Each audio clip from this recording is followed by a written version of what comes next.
Hey everybody, we're back, and it's a whiskey channel, so you know we gotta do a list. It's been a little bit since I've gone over this topic, so I figured I'd come here in 2025 and give you an idea of what I think are the best 5 beginner bourbons if you're new to this lovely little hobby of ours. Now, of course, I have to state, for the public record, this is an opinion-based thing. These are not statistical facts that these are the best. This is just what I think are good ways for a new person into whiskey and bourbon to try these bottles. Now, these bottles are widely available. I'm not doing anything too niche or unique. You can get these virtually everywhere in the country, especially here in the States. So without further ado, let's get into number 1. And this one you're going to hear about on just about every beginner or bourbon basics list. Wild Turkey 101. There is a reason so many lifelong and dedicated whiskey fans always praise this bottle. It is from one of the most prestigious heritage distilleries in Wild Turkey, with the incredible Russell family heritage behind it.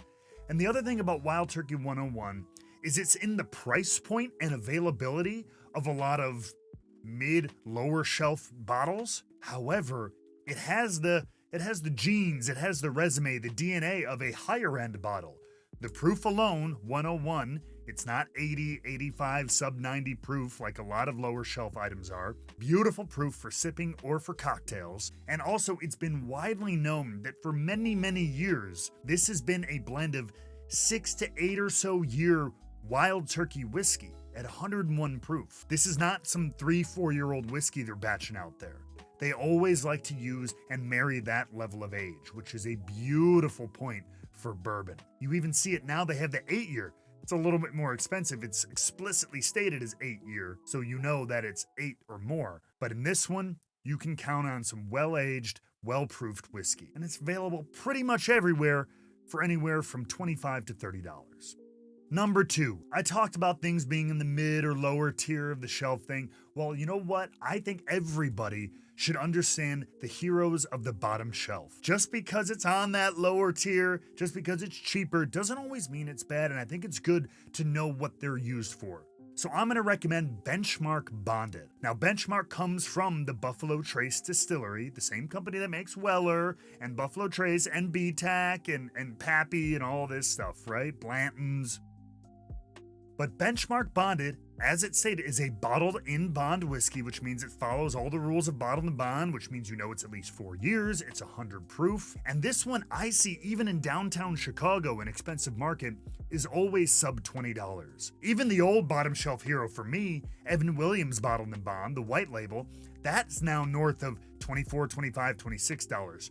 Still a great deal, but if we're just talking a standard 4-year, 100 proof bottled in bond whiskey, Benchmark Bonded's got them beat by $7 or $8. So this is something you can always afford to have on your shelf. Great for making cocktails, you're trying to batch old fashions, things like that, and you won't break the bank. I think everyone should understand the value of a bottom shelf hero.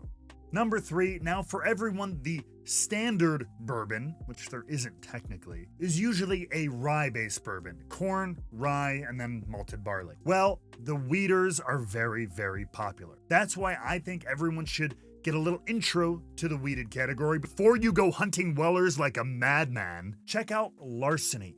Larceny comes to us from Heaven Hill, so this is your chance to dive into their portfolio as well.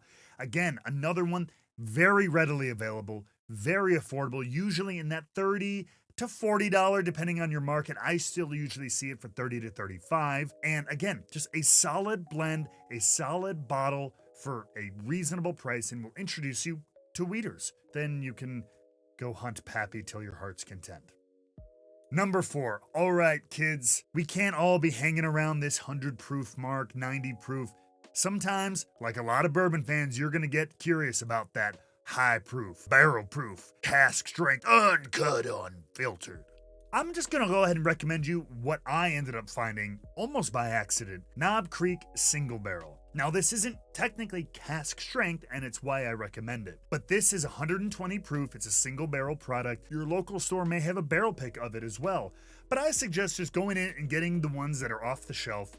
While it's still a single barrel, it'll give you a little taste of that high octane kind of bourbon. I choose this because while I prefer barrel proof to be around 110, 115 for those lower entry proofs, this gives you a sense of that high proof stuff without going the total barrel proof of some of these hazmat, cash strength 130 plus, 128.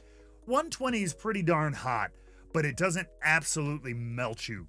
For a high proof offering like this gives you a taste of the Jim Beam distillery, and it lets you kind of see that. And Knob Creek single barrel is absolutely everywhere. Number 5, we've given you a little bit of the best of some of the big boys in the distillery market, the hallmark heritage distilleries. We talked about Wild Turkey, we talked about Buffalo Trace, we talked about Heaven Hill, we talked about Jim Beam. There are still a few others, but to me, I want everybody, especially if you're new, to step outside of those. And while I'm not going to go to some teeny niche craft company, because sometimes they don't have the distribution to cover you, so I don't want to recommend to you something that's not in your state.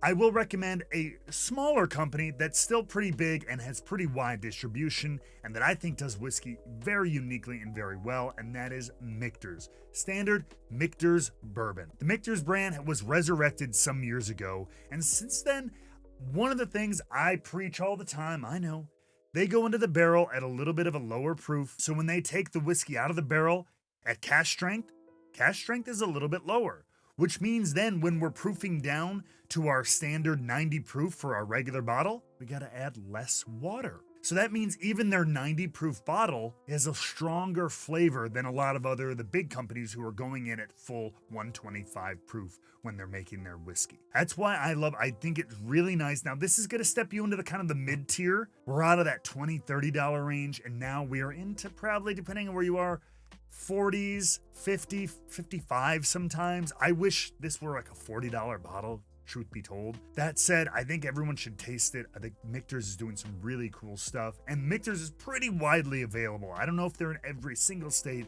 but they should be in most major markets and hopefully somewhere near you. So that's my list. It may not be your list. If you're a big time bourbon fan, you may have totally others, and I think you should share those with the world. You should share those in the comments down below. And if you found this interesting, and if you found this helpful, leave a like, hit that bell, subscribe, and also tell me which one of these bourbons you're going to get first on your list. I'm legitimately very curious. I love getting people into this hobby. So hopefully this gave you a little bit of insight. So until the next time, good luck hunting and cheers.